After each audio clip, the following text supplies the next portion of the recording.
That's fine. That's all right.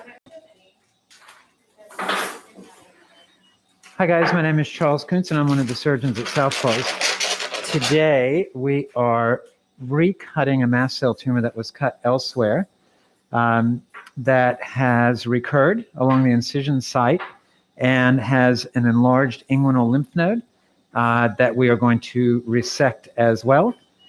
The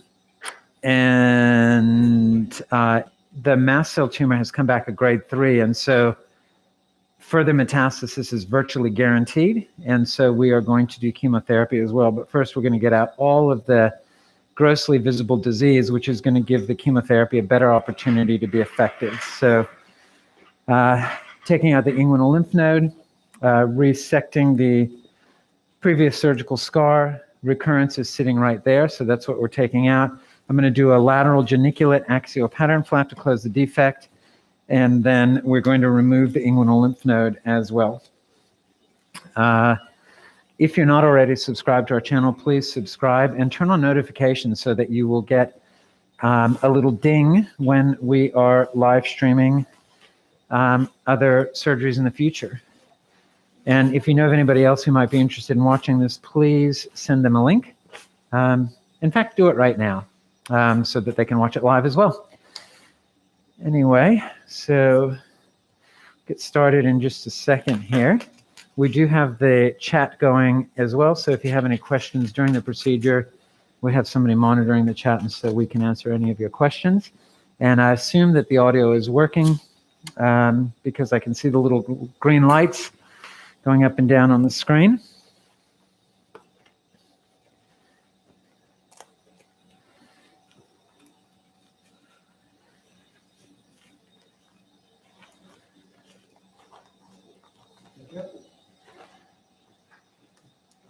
So that's the recurrent tumor sitting right there. And I apologize, you might not be able to see as well for the removal of the tumor, but we'll be able to see really well when we do the axial pattern flap. And somebody's commented that the audio is good. That's great. Thank you very much. I don't need suction, Nick. Thank you. We've already done our pre-surgical checklist. All right, so Nick, I might have you come around the other side.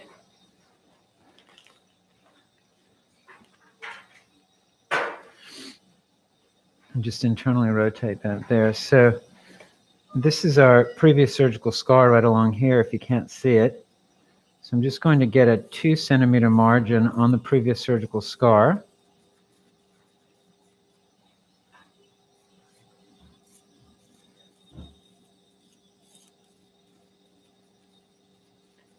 And honestly, I may be able to close this primarily and not do an axial pattern flap, but we'll just see how it looks and how much tension the skin is under when I go to start closing it.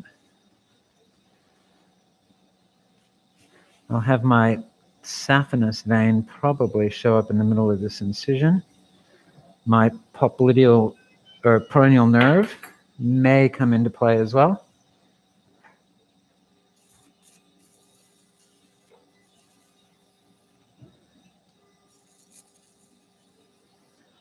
If you have any questions about management of grade 3 mast cell tumors, please feel free to ask.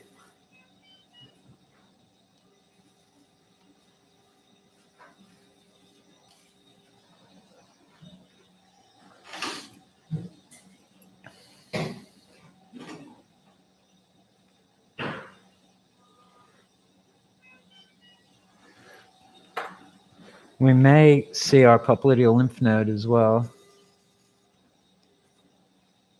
Thank you.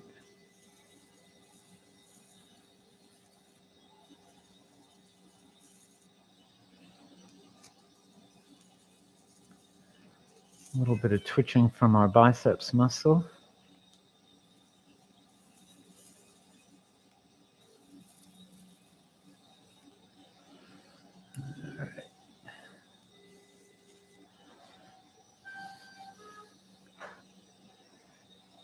bring that back down here and see what's bleeding there. See where that's coming from?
Totally happy for some fentanyl. That'd be great. Thanks. So question is, I said grade 3 mast cell tumors virtually guaranteed to metastasize. What about lower grade ones? Is chemo indicated for those too? So it's a really good question. Mast cell tumors, the best predictor of metastasis is the grade of the tumor. There are two different grading scales. There's the old Patnick scale, and then there's a new Kupfel scale. And with the old Patnick scale, it's grades 1, 2, and 3. And grade 1 tumors have about a 5% chance of secondary spread, so generally chemotherapy is not indicated. Grade 2 tumors are about 15% chance of secondary spread, and so it's probably worth looking to see if there's evidence of secondary spread on those guys. What have you retracted up there? So it's worth looking, possibly doing liver and spleen ultrasound and aspirates, and certainly looking at the regional lymph nodes. And then grade 3 tumors are virtually guaranteed to metastasize. So I almost don't care what the liver and spleen look like on ultrasound or even on cytology. I'm more interested in the fact that it's a grade 3, and I'm going to recommend chemo in all of those. As far as we know, chemotherapy does not prevent recurrence, local recurrence, and so it's not going to be of any benefit in that regard.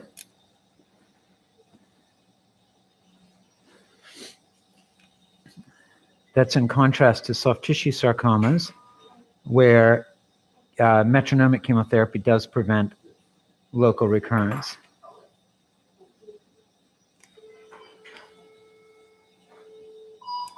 I'm sorry that the lighting is so bad. Let me see if I can improve that a little bit. That's a bit better there. And I've positioned the camera for the axial pattern flap in the inguinal lymph node that we're going to go and take out. And so you can't see my primary tumor very well. I thought that the most interesting part of this was going to be the axial pattern flap rather than the removal of the primary.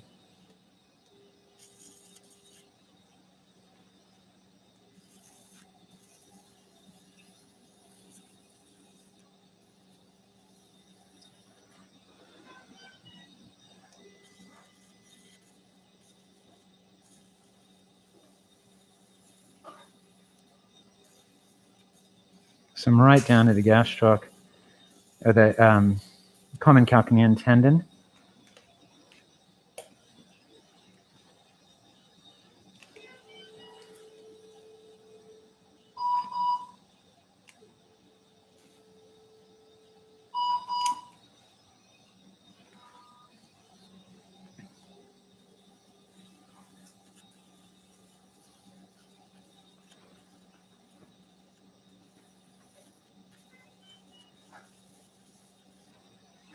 So you can see the gastroc muscle deep to the excision.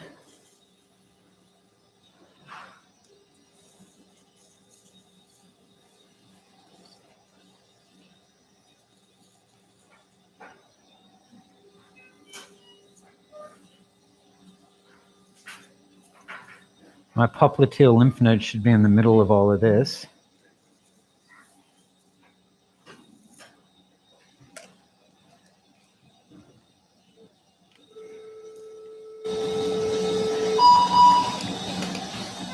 Pull that down distally, Nick.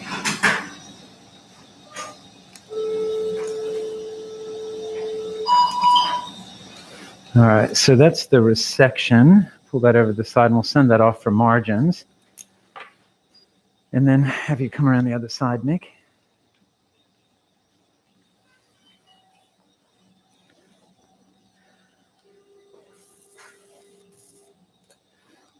Okay, so now our lateral geniculate artery, what we do is can I get a texter, please?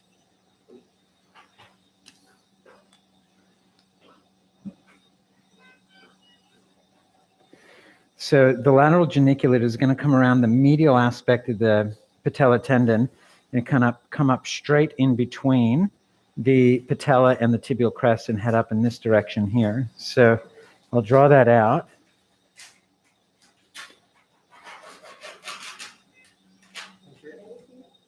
So that's the patella and the tibial crest. So our geniculate artery is going to come out here. There's a branch that comes caudally here, and then the proximal branch that comes up in that direction like that, which is really handy because that's very close to our flank fold flap, and so that's going to give us some extra tissue to close the donor site.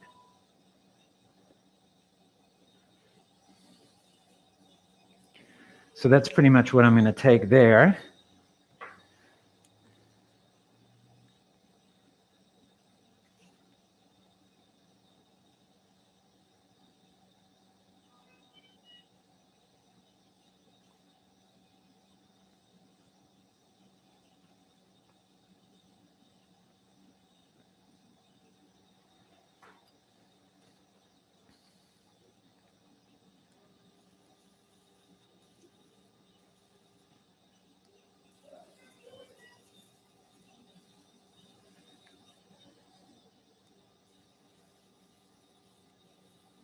So that's that little branch right there. I've just cauterized.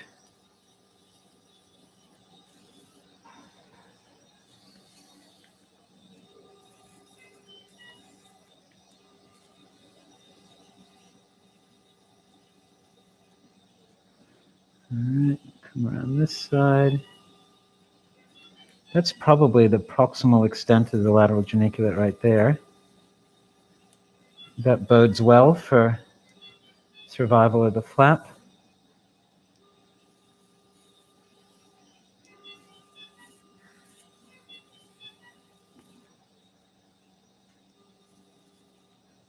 Just give me some traction there, Nick.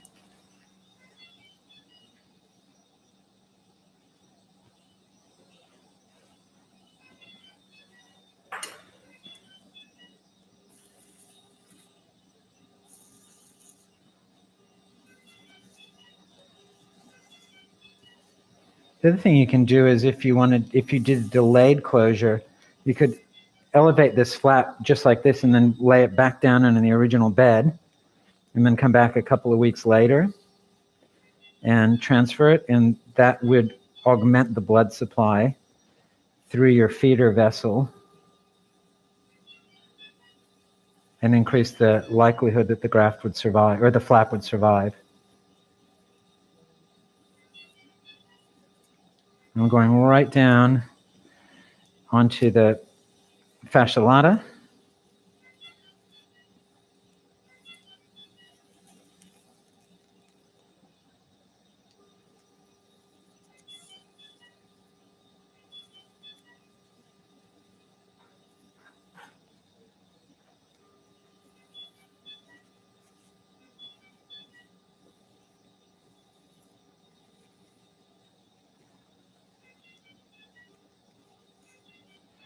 Start being a little bit more careful down here.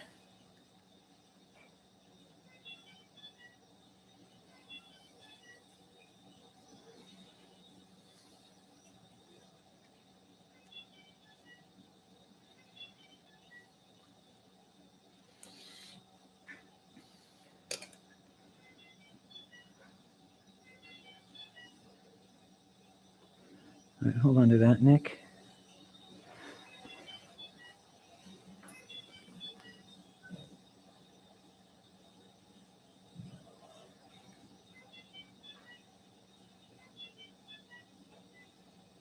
So we've got some good arterial blood flow there, coming out at the tip of the flap, so that we should be in pretty good shape. Let's bring this down here. I'm going to try to extend it out a little bit further.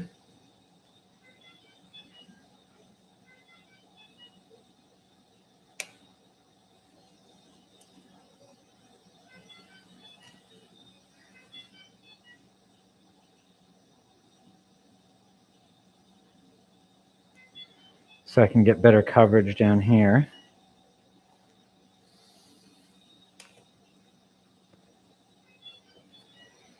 All right, so that's our flap right there. It's looking pretty good. Now I need to make my bridge incision, which will be right here.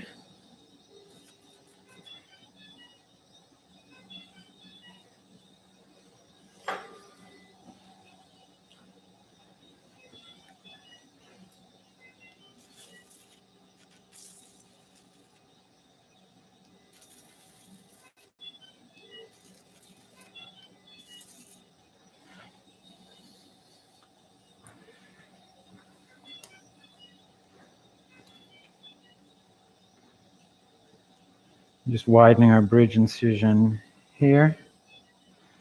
And we'll bring the flap down across. So we've got lots of arterial blood coming out there. Bring that down here. And we'll close our donor site first. Can I get some OPDS, please? Thank you.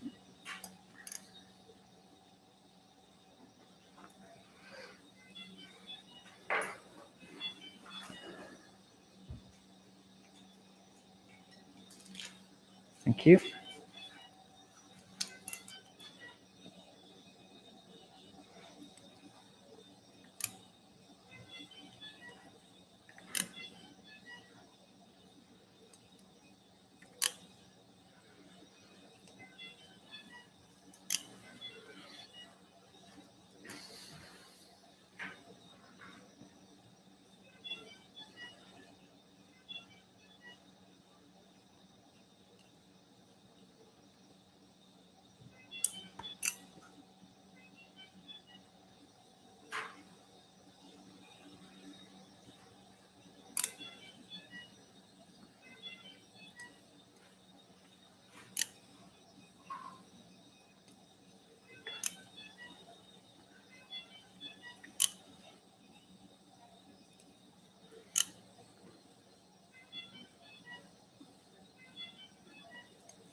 I'm closing the geniculate fascia cranially to the biceps fascia caudally.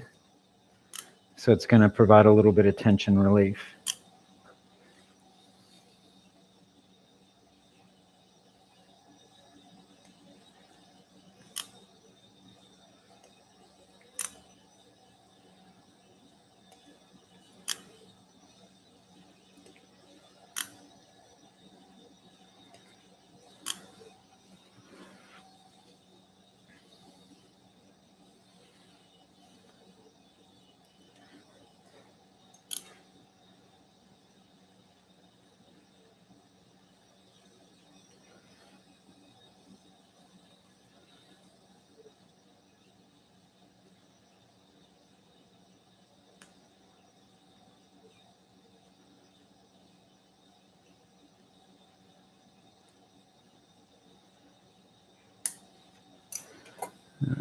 So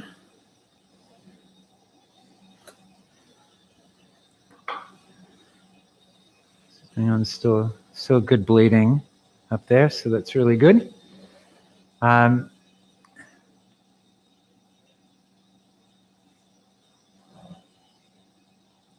saw live stream notification away.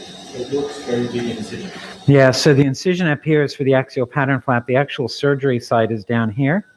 Let's see if I can move the camera distally a little bit so you can see a little better what I'm doing on the primary surgery site.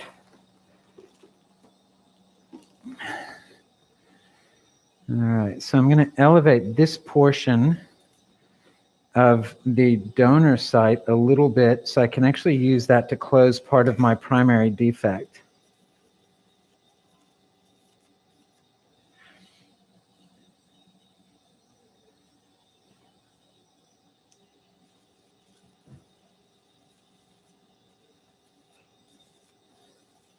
So I can pull that back here.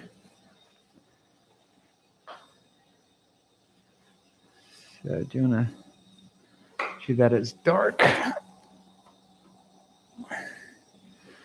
Okay, so come around the other side, Nick, I think.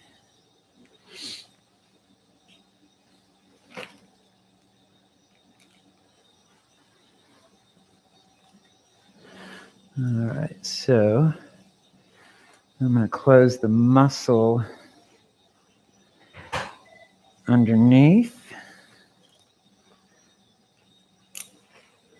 the top of my incision here.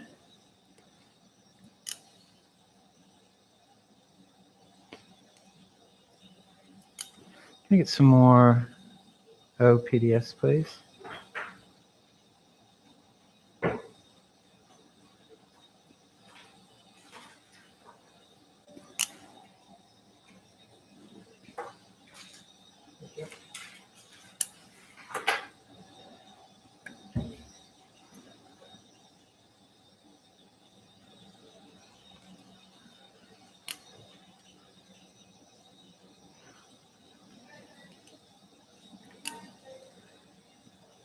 So these are closing the two heads of the gastroc muscle back together, or together. They weren't together in the first place.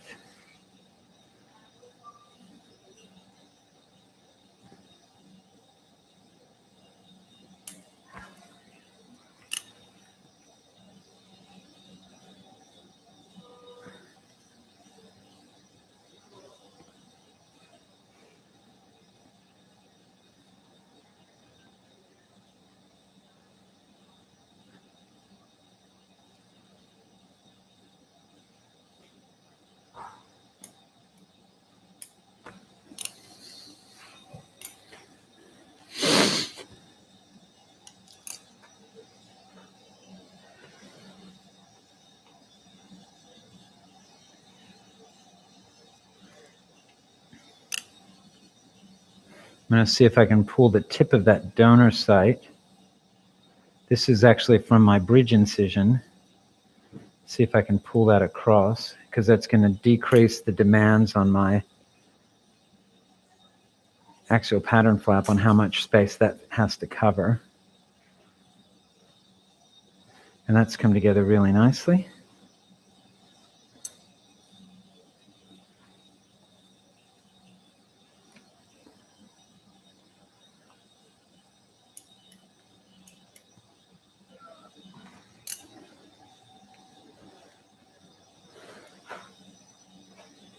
Hi, Dr. Charles. Vladimir Strain. If you damage the blood supply to the flap, would you attempt to persist with the flap or cut your losses to avoid revision surgery? Cheers. So that's a really good question, and that does happen with some frequency where we damage the feeder vessel in the flap, and then you have to decide, what are we going to do? Are we going to try to just battle through and see if we have to do a revision surgery? Usually I go ahead and complete the surgery, the idea being that even if you damage the feeder vessel, you're not going to lose the entire flap. You're just going to lose a portion of it. And so then we come back and do whatever revision on a smaller defect than we would if we didn't use the flap at all. So my general tendency is to just battle on.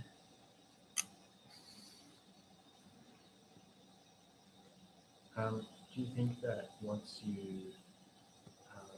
damage it, it's more likely to live if you put it back in that spot that it was before? Like if you put it back down? I don't think so. Yeah.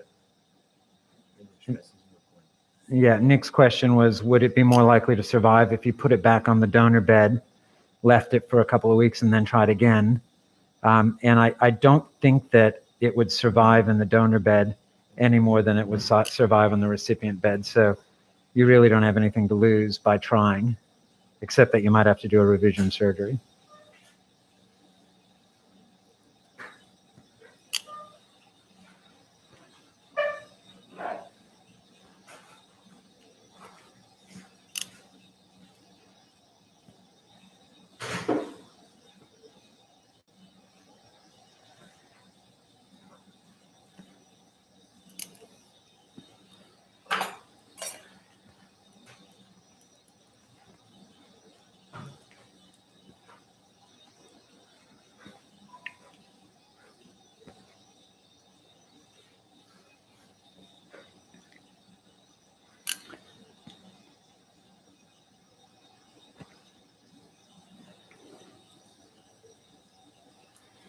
All right, so now we'll just bring this around here.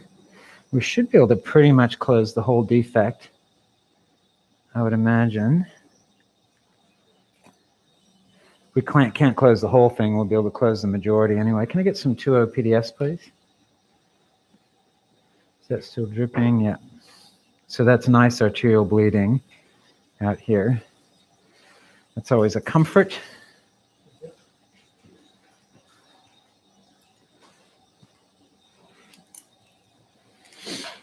And often the axial pattern flap looks a bit meatier than the surrounding tissue.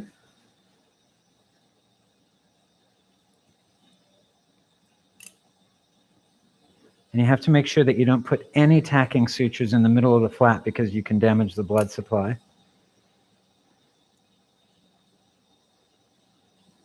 I'm sorry if you missed mentioning it earlier on the stream. On a recurrence as this, would amputation be indicated? So the question is, on recurrence, would amputation be indicated? It depends on how bad the recurrence is. If the recurrence is really extensive, then probably amputation would be the next step. If it's only minor, we're doing chemotherapy anyway, then you could probably get away with just removing the recurrence.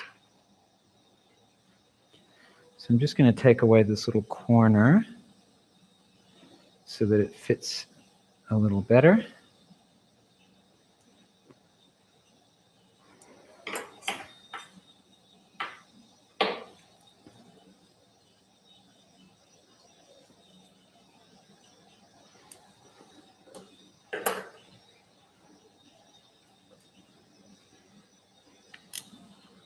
Thank you.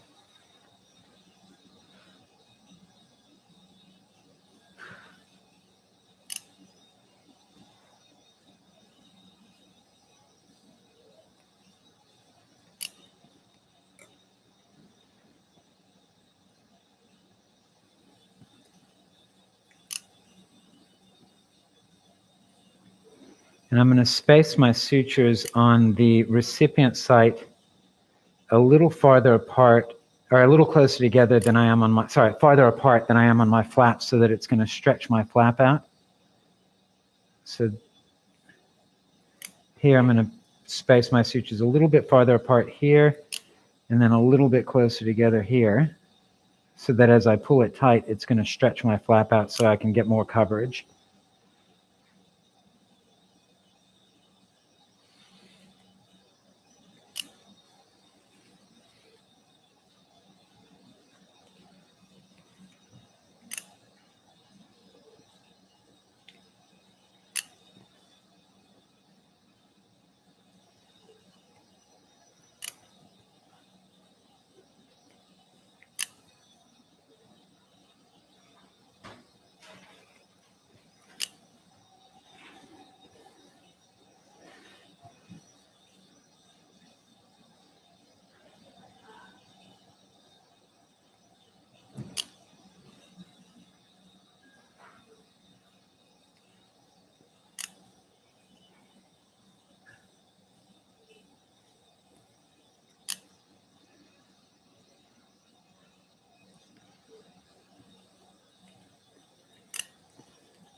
Nick, can I ask you a favor? Come around the other side, please. What I'm going to do is I'm just going to move the table a little bit that way. That way you can see a little better.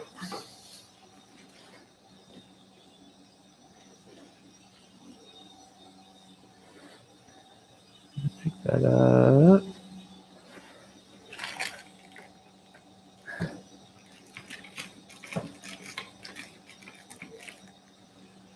How's that? That's a bit better. And I'm just going to flip up the screen so Nick doesn't hit his head.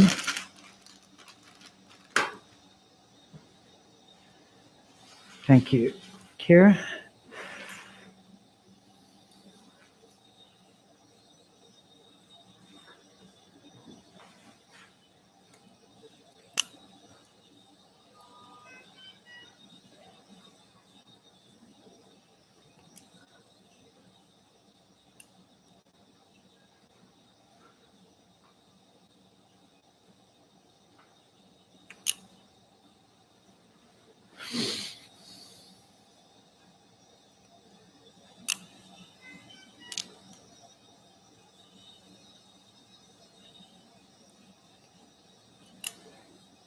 If I was concerned about seroma formation, I could put a closed suction drain in here, but my tendency is not to. See, that is just dripping away, bleeding down there, which is really nice.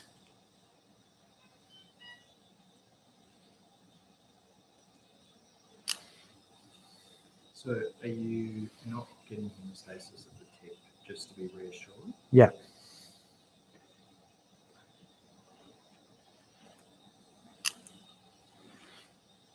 So Nick's question was, am I intentionally not ligating that vessel at the tip of the flap just so that I can be reassured that it's still surviving? And the answer to that is yes.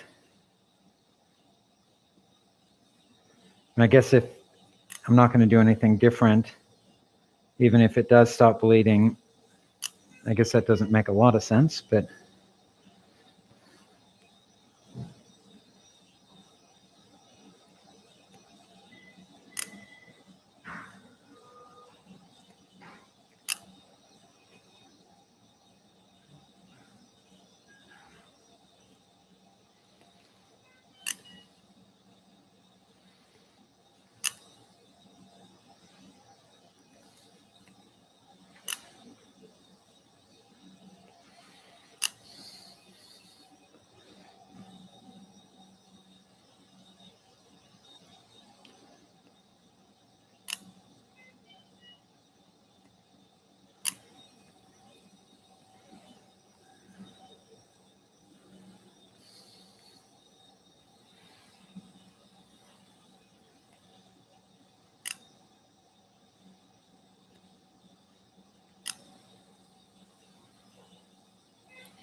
sorry if your view is terrible. I don't think mine is much better.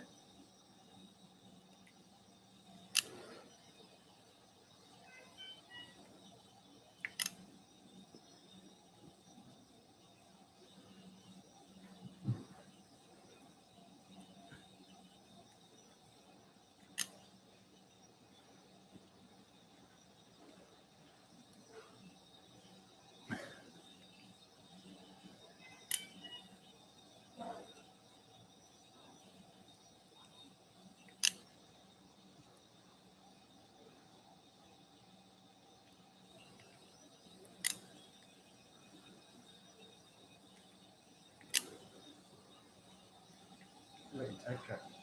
Hey? Let you take. Yeah, I didn't need it. Okay, I'll just leave this one long. Can I get some more 2O, please? You can lay that down. Yes, please. Thank you.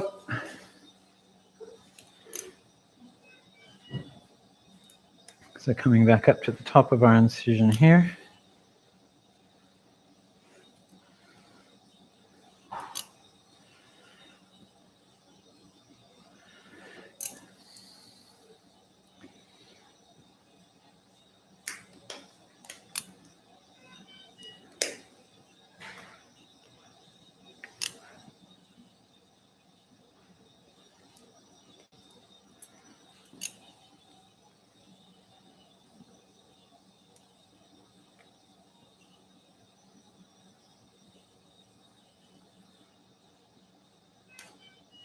That's annoying. Can you cut that out, please? Thank you. Broke my suture. Love to blame Nick, but I don't think I can. You more frequently blame loops. What's that? You more frequently blame loops than. All right. It's funny when you're suturing with loops, the loops magnify the suture, and so you think you can pull harder. And I often break the suture when I'm suturing with loops. The suture looks 2.5 times bigger than it actually is. I know. I was explaining it. Do any kind of pressure bandaging require? So I don't use a pressure bandage because I don't want to compress the blood supply. So I'm not. We might use an off-site bandage if anything. I'm not going to use anything else other than that because I don't want to create a tourniquet effect.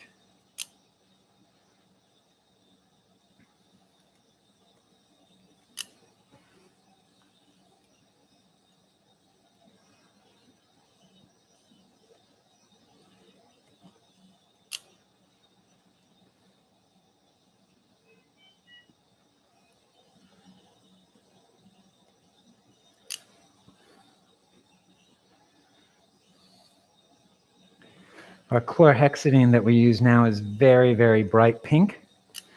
And so I can't use the color of the skin to reliably tell me if the flap is going to survive or not.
Again, I apologize if you guys can't see what I'm doing here.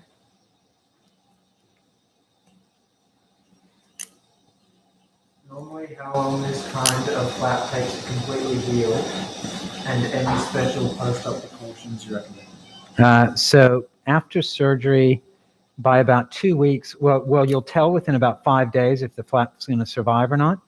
And if you have survival of the flap, by 2 weeks, it's completely healed down, and I'm happy for them to return to fairly normal activity levels. If it's got a big squirt of blood out of the flap right there, that's good. If the flap does not survive, you'll know it because it will start turning black, purple and then black. And as soon as that happens, pretty much you kind of just accept that it's gonna die, and you can go ahead and debride the flap and then manage it as an open wound while you decide if you're going to do any other kind of reconstruction or you're just going to let it heal by second intention.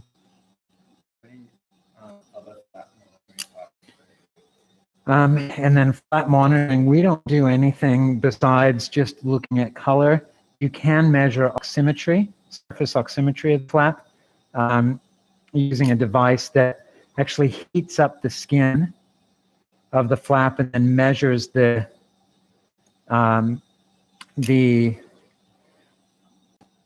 pulse ox, or the concentration of oxygen, and that's been shown to be a fairly reliable predictor of graft survival. The other thing would be interesting would be to try an Apple Watch. And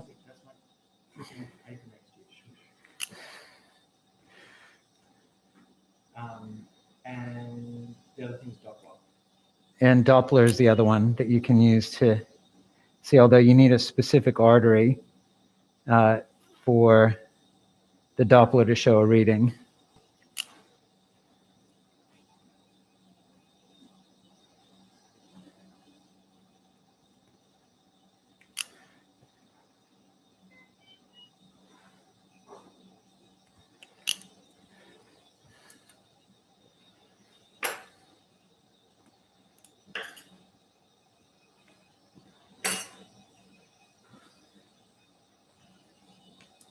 These are some long tags to tie to.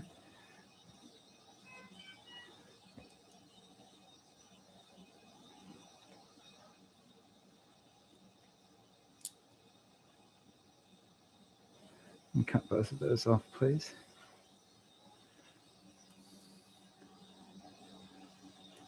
Okay, lay that back down there. All right, so now we've sutured the sub-Q all the way around. The flap's looking really good. So I just need to do the intradermal layer going forward.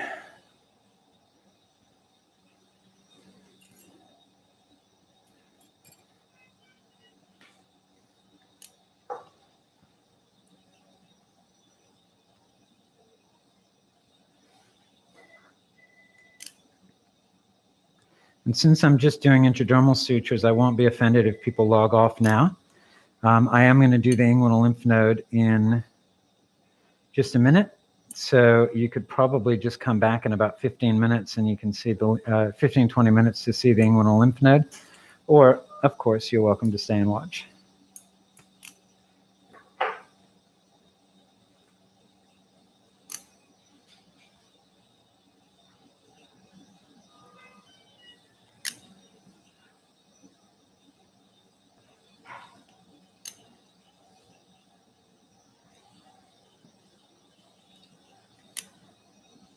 And not quite so much tension.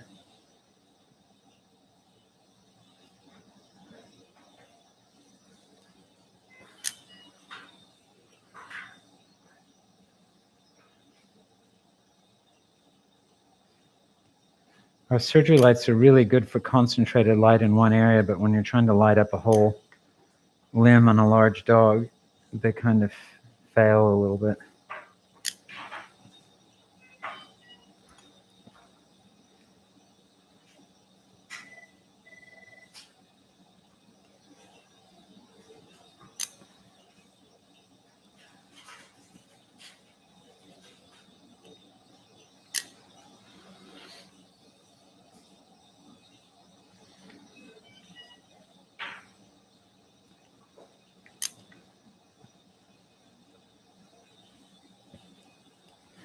This is when I really miss my residents and interns.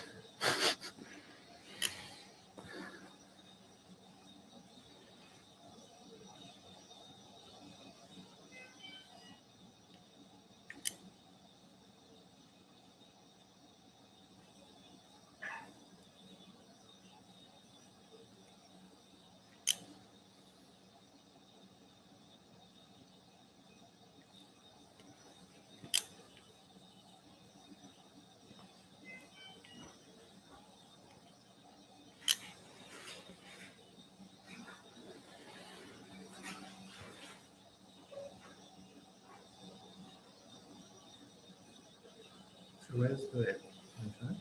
Right up in here. I'll have to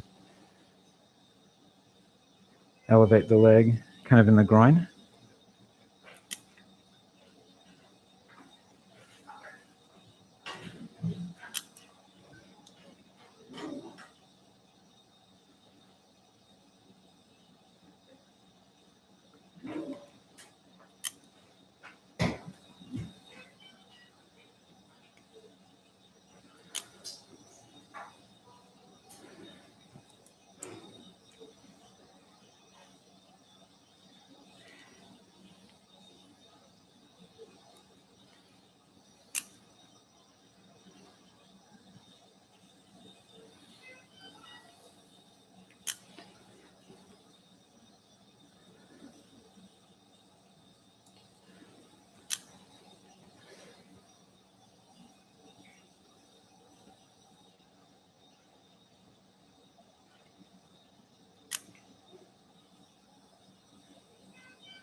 Cut off the needle for me, please.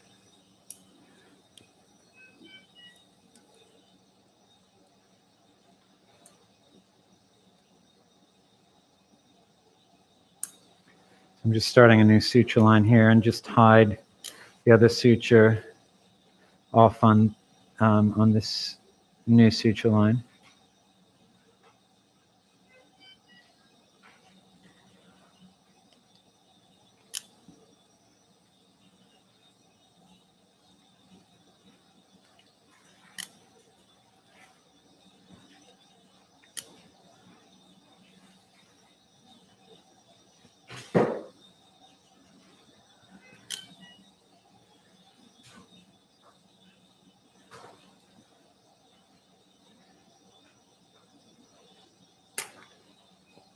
Nothing. 6 fields.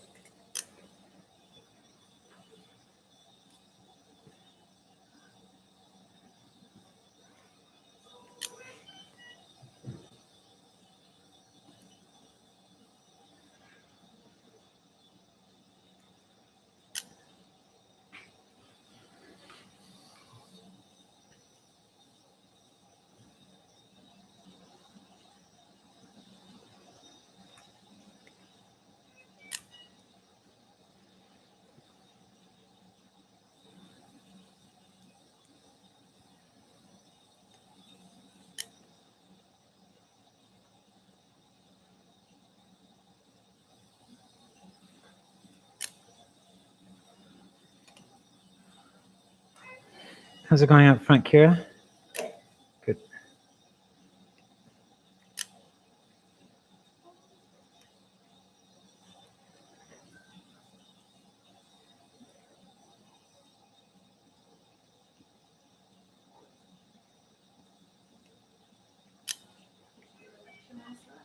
I did not. That was James and Kath.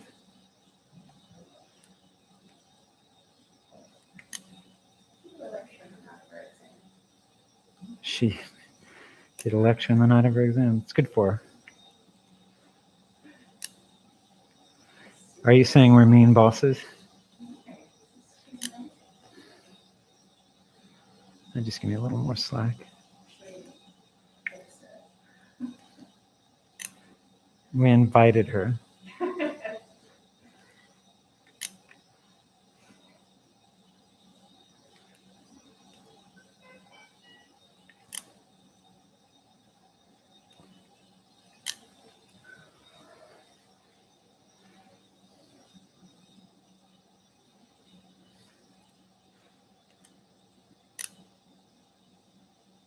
Can I get some more 2O, please?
Leave this guy alone. Did I get my other 2O?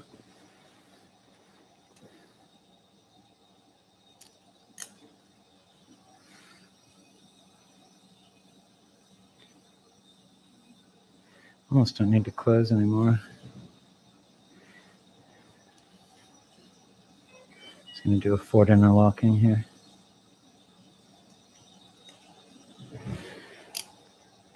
So I basically have done an intradermal already on this portion, and so I'm just going to convert to a forward interlocking suture pattern.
I don't mind.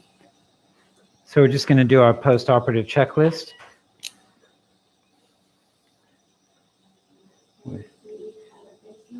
Yeah, so we'll use a fentanyl patch.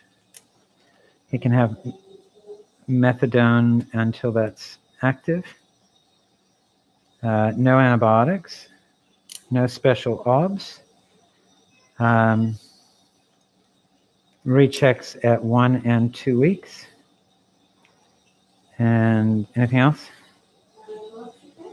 Meloxicam's fine, yeah.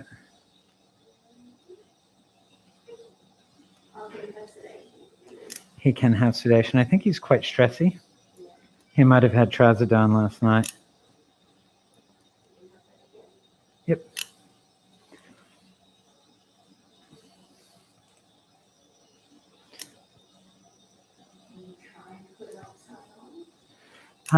You might, I think you might struggle.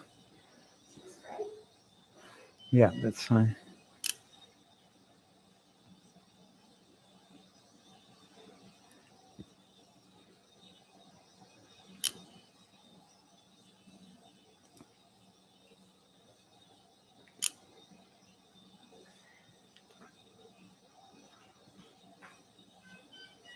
How's it get?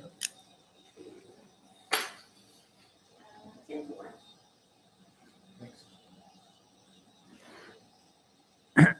Perfect timing, Nick. Yeah. Depends what you have next. It depends on, What you have next. well, Alex is coming, right? Yeah. I think I just have a little cutaneous mast cell tumor next, so nothing terribly exciting. At what time do you do it? Whenever it's not going to have any imaging beforehand, so we could let them know that they can knock it down. Do you want to let them know that they can knock down my next case if they have time? If they don't have time, then it's not a stress. Thank you.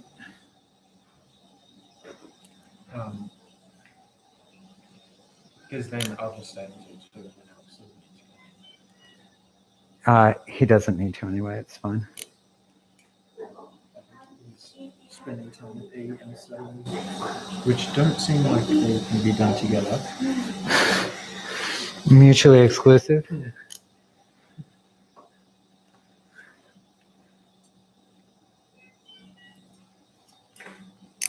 No, driving around, I won't go out yet. She said, oh, come over and we can study together. I was like, what are you saying?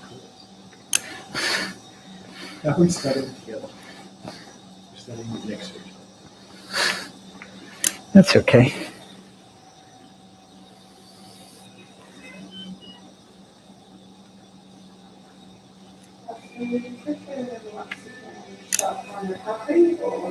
Yeah, that's fine.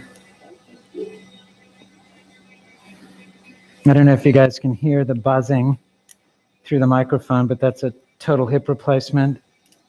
No, that's a TPLO that's going next door. There's a total hip going on the next surgery suite. So we've got 3 surgery suites going on at the same time.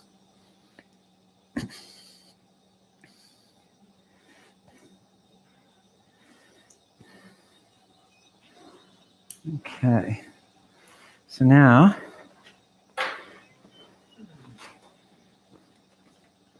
lift that up for me, please, Nick.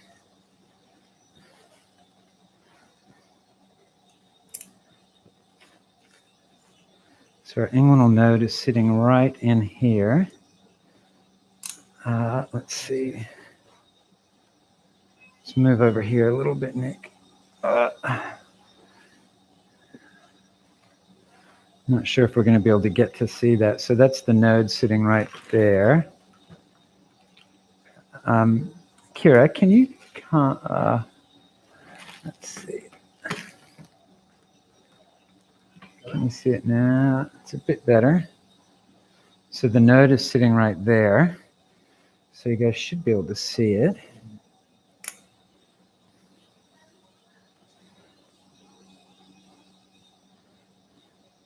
Can I get a new blade, please? 10.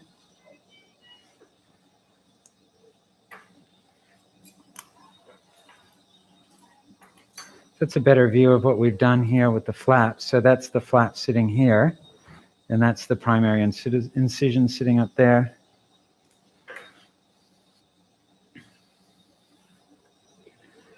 All right, so lift that right up and see if we can actually almost get it over.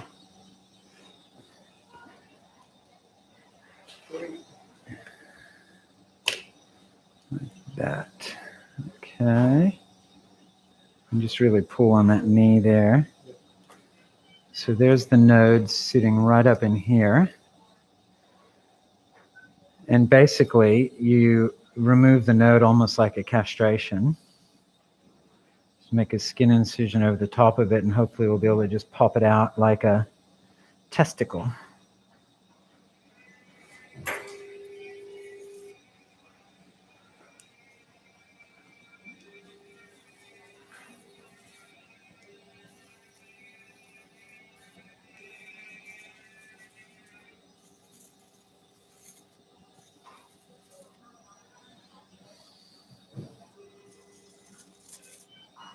Can I get a number 3 Gelpy, please?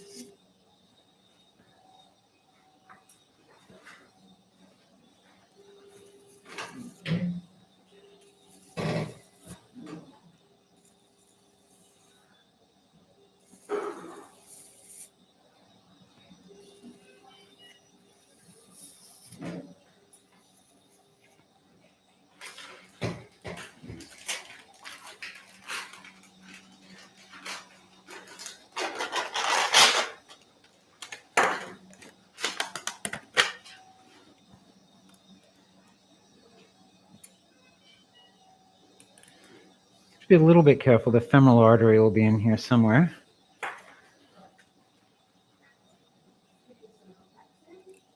Yep.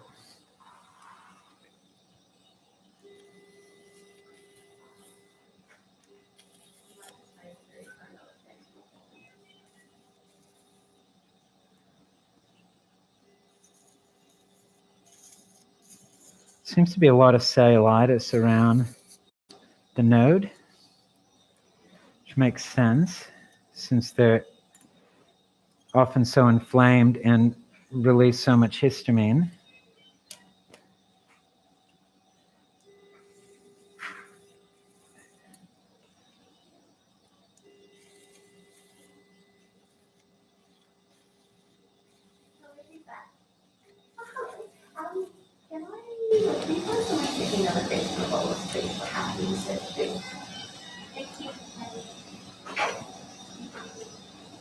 Yep. Yeah.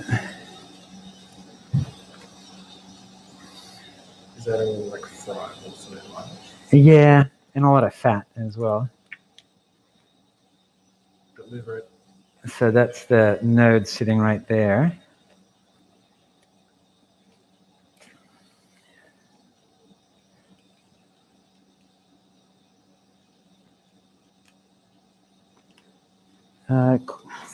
Oh, ligature is not working. Thank you. So do you have to worry about the node like popping in terms of like seeding? So that's a good question. Does it matter if the node pops and seeds? It's not ideal. Like it happens, and I'm not alarmed when it happens, but I'd rather it not explode.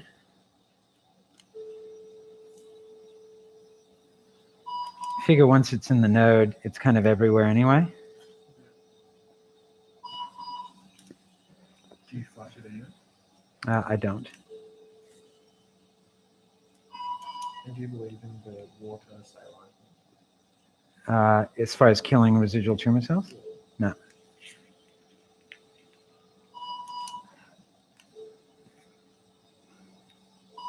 So that's the big fat node right there.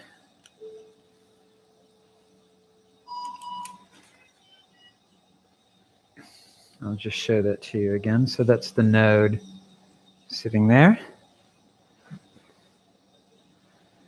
And then when we close this, we want to make sure that we close the dead space, although the femoral artery is just going to be right underneath there.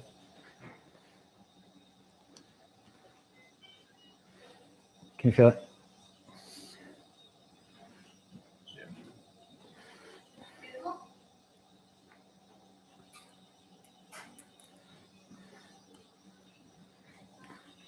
Can I get some more? Oh, I got some.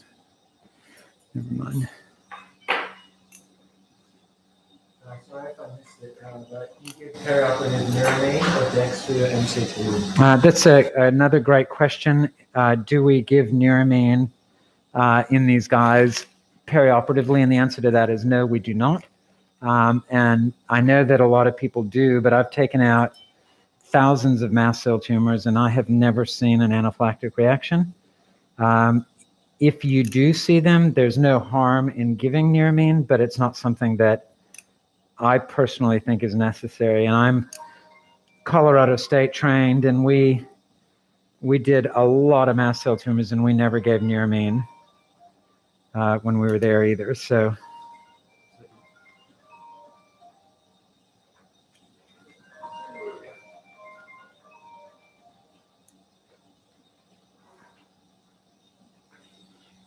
And so look, guys, you probably can just log out because I don't think you're going to be able to see much of what I'm doing here.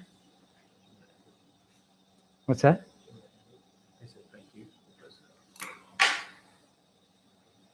So I think we'll go ahead and end the stream now because all I'm doing is closing the groin incision anyway. So thanks everybody for watching.